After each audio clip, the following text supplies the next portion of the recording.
Le futur, c'est pour demain. C'est ce qu'on entend souvent, mais avec l'arrivée de l'IA, on peut vraiment dire que demain, c'est maintenant. Dans cette vidéo, je vais vous montrer comment l'avenir se dessine déjà avec des innovations comme l'IA, la 6G ou même les voitures volantes. Restez bien jusqu'à la fin, vous ne pourrez rien manquer de ce que l'avenir nous réserve.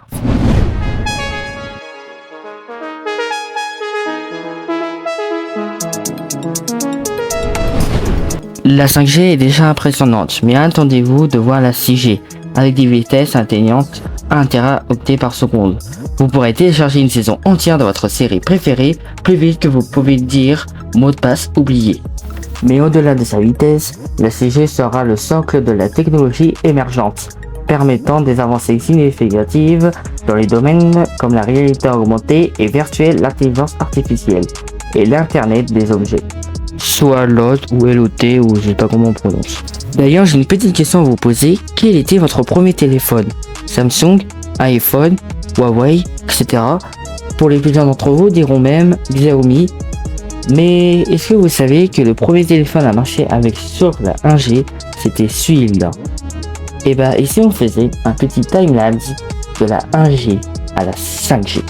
Il y a 45 ans, en 1973, quand la 1G venait à peine d'apparaître, un ingénieur sous le nom de Martin Cooper a passé son premier appel et son collègue de chez Bell Labs, démontrant ainsi la fiabilité des téléphones mobiles. Après la création de la 1G, on a eu la 2G qui a rajouté le système d'SMS. C'était une vraie évolution à cette époque. Imaginez, vous êtes aux courses et vous pouvez envoyer un mail ou même un SMS. Donc c'était vraiment incroyable. Ensuite, très rapidement, on est passé à la 3G. Là aussi, c'était la révolution de pouvoir jouer à des jeux, de pouvoir être dehors et faire plein de trucs. Bon, pas non plus regarder des vidéos de haute qualité ou regarder Netflix tranquillement, mais c'était incroyable.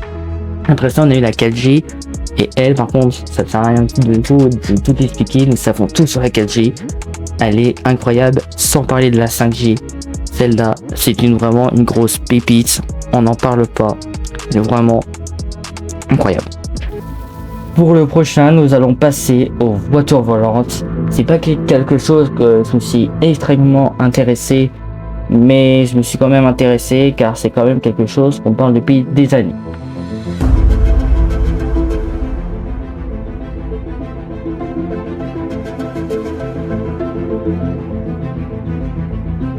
Si tout à l'heure j'ai dit c'est pas quelque chose que je ne prête pas attention, c'est normal parce que c'est quelque chose qu'on en parle depuis des années et finalement ça échoue, ça n'avance pas. En 2016 on a plusieurs fois dit il allait y avoir des voitures volantes, on n'a pas eu. 2020 c'est pareil, on a même pensé 2024, mais 2024 on est en train d'entamer, donc c'est pour ça que pour le fun il faut en parler des voitures volantes, comme ça reste toujours dans l'univers futuriste. En tout cas, juste imaginez un monde où vous pourrez éviter les embouteillages simplement en prenant de la hauteur. Les véhicules volants qui semblent autrefois appartenir à la science-fiction vont sûrement devenir un jour réel. Uber et Airbus travaillent déjà sur des prototypes et d'ici 2030, ces taxis volants pourraient bien être notre quotidien. D'ailleurs, si vous pouvez voler au-dessus du trafic, à quel endroit voulez-vous aller en premier? En tout cas, imaginez ne plus avoir de problème de place de parking ou autre, vu que tout sera en l'air ou une partie sera sur terre, mais au moins le trafic, imaginez, réduit. Ça sera le paradis. Plus jamais les bouchons sur l'autoroute. C'est fini les frérots, c'est finito. Mais bon, est-ce que ça existera un jour? Est-ce que c'est pas une mauvaise idée parce que les voitures volantes peuvent avoir plus de problèmes et le taux de mort serait beaucoup plus important que sur nos routes? Ou est-ce que nos voitures volantes seront autonomes? On est pas très loin du futur. On peut pas tout dire maintenant. On peut pas tout prédire. Mais ça peut être vraiment cool de savoir comment fonctionneraient les voitures volantes. Est-ce que même ça va exister? Telle est la question. En tout cas, c'est quand même quelque chose se pose tous la question. Ça fait des années qu'on en parle et finalement il n'y a pas vraiment d'amélioration. Si par exemple cette vidéo postée par TF1 sur YouTube On peut voir cette voiture volante voler, d'ailleurs je la mettrai en description si vous êtes intéressé. Et on voit un prototype de voiture volante. Il existe même des voitures volantes avec des ailes de papillon et des nageoires de poisson, c'est ça. Donc il y a des prototypes assez marrants d'ailleurs. J'aurais pu mettre, ça fait une petite anecdote du coup, un petit fun fact. En tout cas je l'ai mis du coup. Et bah, du coup, on va passer à autre chose, vu que je n'ai pas trop de choses à dire des voitures volantes.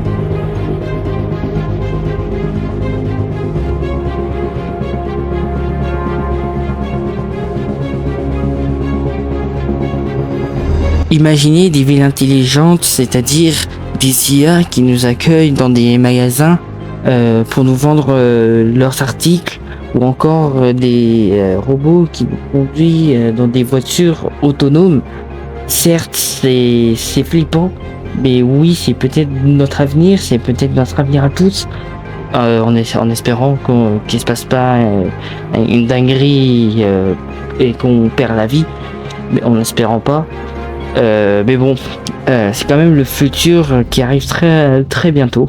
Aux États-Unis, ça c'est déjà, il y a déjà des véhicules qui se déplacent tout seuls. Donc oui, c'est choquant, mais aux États-Unis c'est totalement normal. Pareil pour le Japon d'ailleurs. Il y a aussi même des poubelles qui se déplacent tout seuls au moment que les éboueurs arrivent. Ils se déplacent, les éboueurs, paf, ils mettent ça dedans et elles rentrent tout seuls au KLM. Ça, je me pose quand même des questions cheloues. Donc je crois que ça se fait pareil en Corée du Sud et tout. D'ailleurs, en parlant de la Corée du Sud, les villes comme Singapour et Barcelone ont prévu des mises en œuvre de la technologie intelligente. Ça comporte utiliser des capteurs pour surveiller le trafic et la qualité de l'air, tandis que Barcelone optimise les infrastructures pour réduire la consommation énergie. À Songdo, en Corée du Sud, une ville entièrement construite pour être intelligente. Elle utilise des capteurs pour tout. Des feux de signalisation, des poubelles. D'ailleurs, les poubelles intelligentes peuvent compresser les déchets et les trier automatiquement, réduisant les coûts et améliorant l'efficacité. D'ailleurs, toujours dans la même ville, la ville est conçue pour être aussi intelligente qu'économique. C'est bizarre quand même. Il y a même des parcs de pneus recyclés qui sont transformés en chemins de jogging. Les résidents peuvent aussi contrôler les lumières et la température de leur maison depuis leur téléphone. Bon oui, pour le dernier, c'est beaucoup moins impressionnant vu que maintenant, avec les Xiaomi qui ont... Bon, après Xiaomi, vas-y, c'est Shintox, ouais, c'est bon, et tu sais quoi, j'en parle. D'ailleurs, la ville en Corée du Sud est totalement sur l'écologie. Voilà, donc qui s'en fout? Moi, de toute façon, mais qu'est-ce qu'on en a à foutre? Pourquoi je parle de la Corée du Sud, frère? On est en France, ok? En France, la ville de Paris, qu'est-ce qu'elle a prévu? Alors aujourd'hui, nous allons mettre de la verdure sur la tour Montparnasse avant les JO. Merde, les JO arrivent. Bon bah du coup c'est pour 2025. Mais diquez vos mères, frère. Bon, au moins les écologistes ils sont contents. Pas pour Missy, mais pour la ville de Paris. Dire que peut-être un jour on aura des voitures autonomes, des réseaux électriques intelligents, la infrastructure autoréparante. Bref, ça sera totalement normal. Oh bah tiens, il y a Poutine qui est arrivé casser mon immeuble. Oh c'est pas grave, il se répare tout seul. Et en parlant des matériaux autoréparants, devinez qu'est-ce qui arrive? Et bah regardez.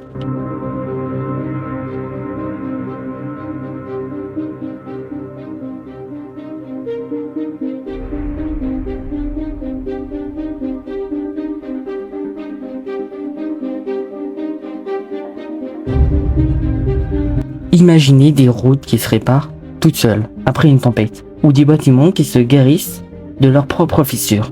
C'est déjà une réalité dans certains pays comme le Pays-Bas, où des ponts en béton autoréparants réduisent considérablement les coûts de maintenance.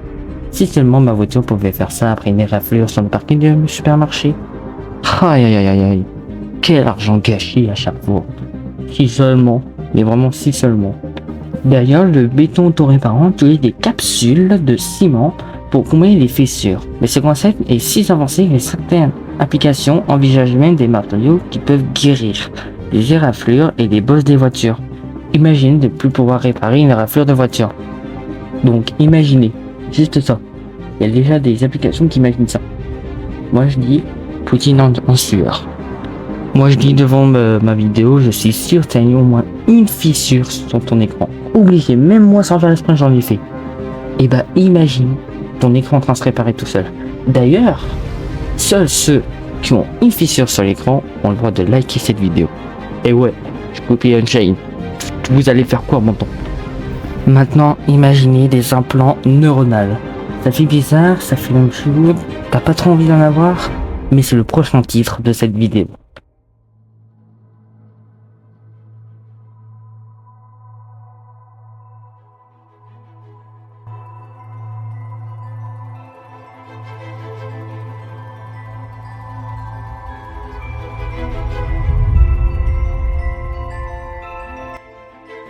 Et sûr, ça fait flipper d'entendre implantation neuronale, ça veut dire que peut-être un jour on aura notre téléphone dans la tête, et peut-être même le FBI dans notre cerveau, ou des trucs russes, je sais pas quoi.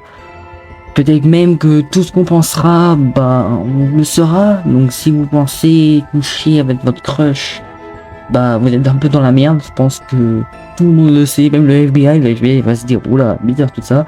Bref, je rigole bien sûr, passons maintenant à la vraie chose. Aujourd'hui, ces implantations sont faites justement pour ceux qui ont des problèmes comme la trisomie 21, des problèmes au sujet justement des neurones dans le cerveau. Donc faire des implantations neuronales peuvent les aider à se guérir de ce problème. Après, il peut y avoir d'autres choses, par exemple l'amélioration de nos capacités cognitives. C'est sûr que vous les mecs, vous allez vous dire, mais même les meufs, vous allez vous dire, mais putain, on va devenir des mutants les frères. On va avoir des trucs dans le crâne, des implantations dans le crâne, et on va vivre tranquille. Peut-être le futur, on ne sait pas. Par exemple, Elon Musk a déjà fait des trucs du genre pour pouvoir sauver des gens. Bon allez, je vais vous parler de cette anecdote. En 2021, la société Neuralink, la société d'Elon Musk, travaillait sur des implants neuronaux. Et puis un jour, ces implants ont commencé à marcher en démontrant sur un port pour contrôler un jeu vidéo via son cerveau. Donc c'est sûr, c'est bizarre et on se dit mais ça sert à rien. C'est pour juste essayer après tout. Et ça, c'est une preuve que la technologie évolue de plus en plus et que ça s'approche très rapidement de ce que je vous parle depuis le début, l'an 2030. Mais bon, d'un côté, ça peut être marrant. Par exemple, imagine, t'es sur le canapé, tu dis, t'as la flemme de trouver la télécommande pour allumer la télé. Tu dis, allez, j'allume la télé. T'ouvres les yeux, et là, tu vois l'allumer. La télé allumée. Tu penses à la chaîne, par exemple, tu penses à la une, TF1. T'as juste à penser, et là, TF1 devant toi. Alors, j'étais sur BFM TV, les boys. En vrai, ça va être vraiment marrant de se dire, bah tiens, j'ai l'Apple Vision dans mon crâne. Ouais, en vrai, ça fait un peu bizarre d'un coup. Ou encore pire, imagine t'as ChatGPT dans ton crâne. Ouais. 1 plus 1, 6. Ah merde. Après avoir découvert la 6G, les véhicules volants, les villes intelligentes, les matériaux autoréparants et les implantations neuronales, vous allez découvrir la dernière catégorie.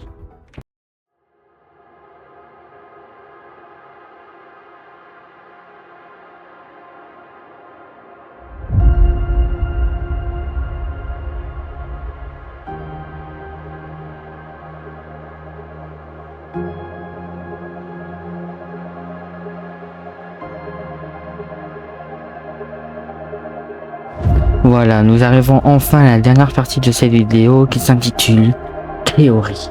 Car oui, je ne prévois pas, je ne suis pas voyant, je ne fais que des théories. Et depuis toujours, on fait des théories sur le futur, comme les voitures volantes, que vous pouvez voir à l'image. Plusieurs articles parlent des voitures volantes. Mais c'est que des théories. C'est se dire que les voitures volantes arrivent. Voilà. On ne peut pas dire entre 2024 et 2030. Il va y avoir tout ça en apparition. Certes, les IA ont apparu très rapidement au début de 2024. Mais pour moi, c'est ce qu'il y a de plus. Ce qu'il y a vraiment, pour moi là, j'en suis sûr. Mais c'est qu'une théorie. Pour moi, on est dans le futur. Et voilà. Pour moi, on commence vraiment. Là, c'est futur. pour moi, aujourd'hui c'est le futur. C'est pour moi, c'est mon avis. Et après, on peut quand même y croire, comme les voitures volantes. Se dire que peut-être que nous allons tous ça connaître très rapidement. Comme par exemple, on a déjà, comme je vous l'ai cité, la ville de Sankoto en Corée du Sud, qui est une ville intelligente, ou encore aux Pays-Bas où il y a un pont qui se répare tout seul, ou encore Elon Musk qui crée des implantations neuronales. Tout ça, tout ce que je viens de vous citer, est une approche de la technologie. Les voitures volantes, il y a très peu, et quand je dis très peu de voitures volantes, très peu de prototypes. Alors que ça, il y en a eu beaucoup et qui ont très bien marché. Aux Pays-Bas, ça marche très bien. En Corée du Sud, ça marche très bien. Chez Elon Musk, ça marche très bien. On a eu des prototypes de voitures volantes, mais elles sont beaucoup trop grosses, elles sont énormes. Après, oui, les voitures volantes peuvent arriver aujourd'hui. On a eu, je crois, récemment des voitures volantes qui volaient, mais bon, voilà. C'est une théorie depuis là longtemps. Dites-vous, demandez à vos parents quand ils pensaient, s'ils étaient petits, ils ont passé aux voitures volantes. Vers 2000 combien ils ont pensé qu'il allait y avoir des voitures volantes. Et bah si vous écoutez bien les adultes, ils vont vous dire, nous quand on était petits, alors ils sont dans les années 90, pensez 2016, 2018, 2024. Là, on n'a toujours pas de voiture volante. Parce que la technologie n'a pas évolué. On a les IA, on a tout pour faire. D'ailleurs, je vois le petit bouton pour vous abonner parce que, il faut s'abonner. C'est comme ça qu'il s'est battu pour que cette vidéo sorte. Enfin, il s'est battu entre guillemets. Cette vidéo, elle va durer sûrement 20 minutes ou presque, je sais pas. Mais pour vous dire que ça fait une semaine que je bosse cette vidéo, même 2 semaines. Et au bout de 2 semaines, pour vous dire que là, le montage n'est pas fait à 100%. Et il reste encore une bonne partie. Je travaille dur. Donc si cette vidéo elle sort, s'il vous plaît abonnez-vous. C'est très important, partagez-la. Je veux que cette vidéo elle explose. Une vidéo qui a été énormément travaillée. Une vidéo où malgré mon PC qui bug. Pour vous dire, le point rouge bugué.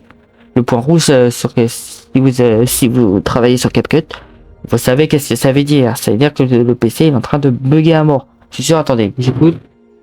Non, je sais pas si là il tourne. Mais bon, j'ai pas entendu. Mon PC, il surchauffe, il fait... Donc pour vous dire, travailler sur une grosse vidéo pareille, c'est déjà un très gros truc. J'apprécie à faire cette vidéo, j'ai vraiment apprécié de faire cette vidéo. Désolé, je bégaye un peu. Parce que genre à me dire, mais putain, j'ai réussi à faire tout ça.